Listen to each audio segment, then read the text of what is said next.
بسم اللہ الرحمن الرحیم۔ میں ہوں عنایت اللہ کاشف ایڈوکیٹ اور آپ دیکھ رہے ہیں لیگل انفارمیشن میں خوش آمدید۔ دوستو، ای او بی آئی کے بزرگ جو 60 سال سے اوپر ہیں، 65 70 75 80 85 90 95 یا 100 کے نزدیک، ان میں سے اکثر لوگوں کو بیماریاں ہوتی ہیں۔ کوئی ہارٹ کا مسئلہ ہو گیا، کوئی فالج کا مسئلہ ہو گیا، مختلف بیماریاں، کوئی گردے کا مریض بن گیا، مختلف بیماریاں جو ہے، کوئی پراسٹیٹ، یہ وہ آگے پیچھے، کیونکہ عذاب اس میں ہیل ہو رہے ہوتے ہیں۔ تو اب ان لوگوں کے لیے میڈیکل الاؤنس بہت ضروری ہے۔ یعنی اب ای او بی آئی کے جو ملازمین ہیں ان کے لیے اسپیشل میڈیکل الاؤنس کا اعلان کیا گیا ہے اور ان کی منظوری بھی دے دی گئی ہے اور اس کا اطلاق بھی ہو گیا ہے۔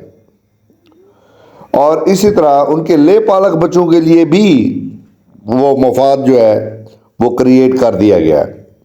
اور جو ای او بی آئی کے اصل مالکان ہیں، بخدا ان کے لیے 1 روپیہ 1 پینی بھی اس حوالے سے نہیں ہے۔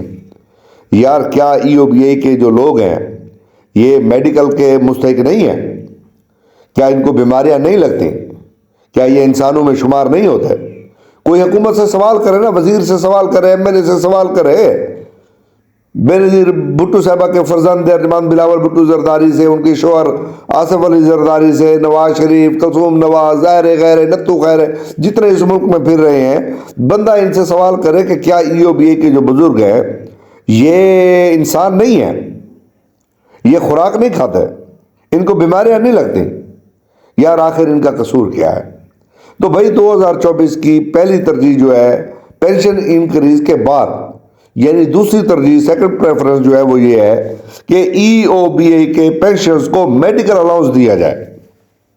اور اس کے لیے بورڈ آف ٹرسٹیز کے ممبران کو آپ بھی رابطہ کریں، جو جس علاقے میں ہیں۔ اقبال خٹک صاحب ادھر ہیں، چودھری نسیم اقبال صاحب پنجاب میں ہیں، بلوچستان میں جو ہے وہ اگر کوئی نمائندے ہیں یا باثر لوگ ہیں، تو جو لوگ ہیں بورڈ آف ٹرسٹیز میں اپنا کردار ادا کر سکتے ہیں۔ ای او بی آئی کے وہ افسران، یہ گلزار چاچا جو ہے وہ ای او بی آئی کے ہیڈ آفس میں اثر رسوخ رکھتے ہیں، تو وہ یہ بات وہاں پر چلائیں کہ بھائی خدا کے لیے ای او بی آئی کے بزرگوں کے لیے کوئی میڈیکل الاؤنس کی بات کی جائے، کوئی ان کو میڈیکل الاؤنس دیا جائے، کوئی ان کو لائف جو ہے ان کی سموتھ کی جائے، کوئی ان کی لائف جو ہے اس کی بہتری کے لیے اقدامات کیے جائے، تو یہ ہو سکتا ہے اور یہ کوئی ناممکن کام نہیں ہے۔